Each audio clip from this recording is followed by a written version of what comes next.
Here's the asteroid story. An asteroid the size of the Rose Bowl, more than 1,000 feet across, feels its way toward the Earth right now. It'll come by first in 2029, and we'll see it up there. It'll be closer than our satellites, a thing the size of the Rose Bowl hurtling through the air.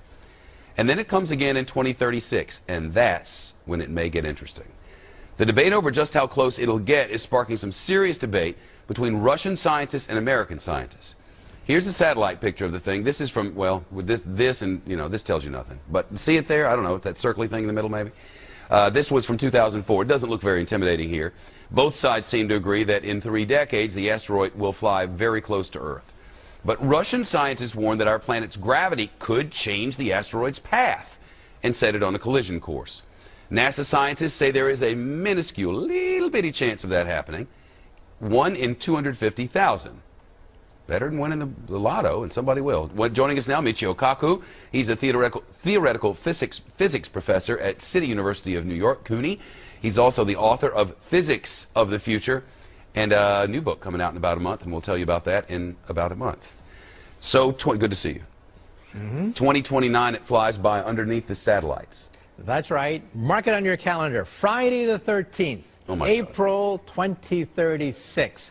Well, that's the second pass. On the second pass, right. The first pass, like you said, it comes right underneath our satellites. You can actually see it whizzing right overhead. Wow. And on the second pass, it might actually be a nation buster. It'll take out Germany. It'll take out France, England. Not England.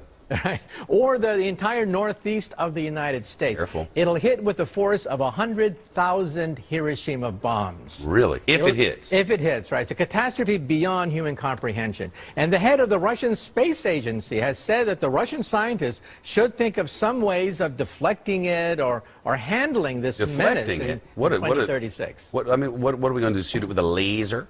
Well, everyone thinks we'll send Bruce Willis out there with the space shuttle.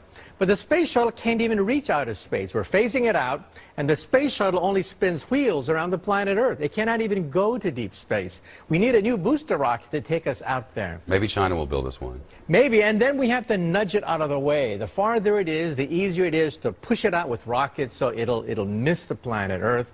But it's something that we have to take seriously. This is the first major threat from a giant meteor or asteroid. Were it to hit us, do we know what it would do to our rotation around the sun and the spinning on the axis? Well, it will definitely affect the rotation of the Earth as it goes around the sun. The immediate impact would be a gigantic shock wave going out maybe 50 to 100 miles, then firestorms going out to hundreds of miles beyond that. Firestorms. And then meteorites raining back down on the planet Earth. So the devastation would be on the order of 500 to 1,000 miles. Think of a bullseye containing half the United States.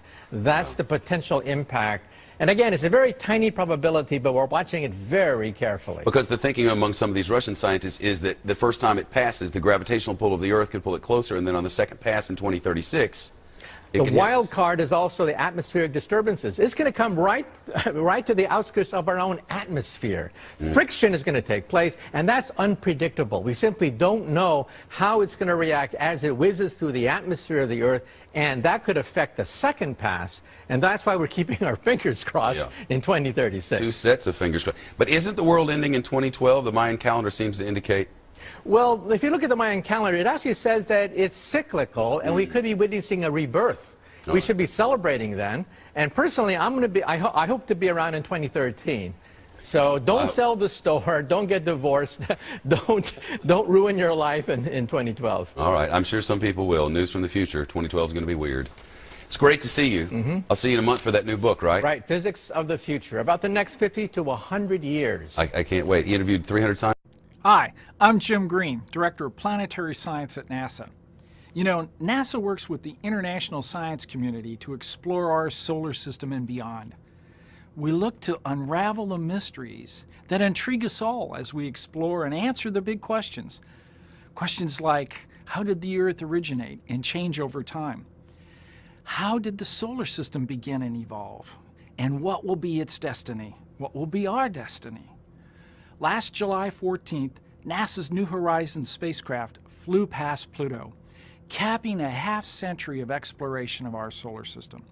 It piqued our interest about what lies beyond Pluto and what can we learn about ourselves and the origins of our solar system. The idea of a new planet is certainly an exciting one for me as a planetary scientist, and I think for all of us.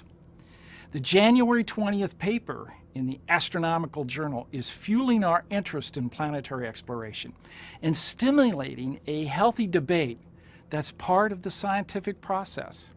I couldn't be more pleased about what's happening. You know, it's all about starting the process that could lead to an exciting result. It is not, however, the detection of a new planet. It's too early to say with certainty that there is a so-called Planet X out there. What we're really seeing is an early prediction based on modeling from limited observations. What's exciting is that, like NASA's journey to Mars or New Horizons flyby of Pluto, you will have a front row seat to see how the scientific process unfolds. Theories like this serve to stimulate ideas and conversation. They tap into our innate curiosity. It's important for us to continue to work, and we will. Anytime we have an interesting idea like this, we always apply Carl Sagan's rules for critical thinking, which include independent confirmation of the facts, looking for alternate explanations, and encouraging scientific debate. If Planet X is out there, we'll find it together. Or we'll determine an alternate explanation for the data that we've received so far. Now, let's go explore. Serious? Are you serious? It's getting very serious out here. Get a cup of coffee. BP Earthwatch, I guess, yesterday did a video last night. I saw it yesterday evening where Mount St. Helens has had a series of earthquakes that are not being reported. I repeat, not being reported at all by the U.S. Geological Survey. And they're happening right inside, right on top of Mount St. Helens there, right in the dome area where the last eruption took place in May of 1980. I remember that eruption. I remember the election too, by the way. The eruption. I was actually a senior in high school, and I was just getting ready to graduate. It was like a couple weeks before graduation when Mount St. Helens exploded, and it did. It blew the top of the mountain off. It was an incredible event, one of biblical proportions. Well, it's rumbling a little bit again. Matter of fact, there was some seismic activity taking place, and when BP Earthwatch began to dig a little deeper, we found out there's even been a landslide event, and maybe still ongoing, a little bit of a landslide going on up on top of that mountain. Now, if you've ever been to Washington State, it's a beautiful state. I've been to Mount Rainier, where we took a day one time. My oldest son was stationed at Fort Lewis, out there south of Seattle, Washington, and we actually took a day, the whole family, and drove out to Mount Rainier, went as high as we could go by road. And I'll never forget, it was a July day, and we were having a snowball fight when we got up there. Just a spectacular view of Mount Rainier. But I tell you, the beauty of these gorgeous mountains, these that were still volcanoes, it's not a pretty sight if they blow. And we may have something going on here. Now, he even looked into some of the seismic activity, and there was a quake. See, some of the people living in that area felt a quake. They called in, they felt it all over the place. They called in, hundreds of people did, and the U.S. Geological Survey and the local authorities there and what have you said there's nothing on the scales. There's nothing there. But there is. Matter of fact, inside some of the data, BP was able to find where there was several small earthquakes and tremors, and there was one quake that looked like could have been as much as a 5. Yet it's not recorded anywhere on the U.S. Geological Survey. So that's what I was saying. They downsize the numbers constantly. They're recalibrating they're reporting because they just don't want to tell you exactly what's taking place. The earth crust is moving and shifting, and we're under a ton of stress and pressure on this planet. But it's exactly what the Bible said would happen. There would be earthquakes in diverse places, different places. Famines would come. There's going to be chaos in the land. Give your life to Jesus Christ.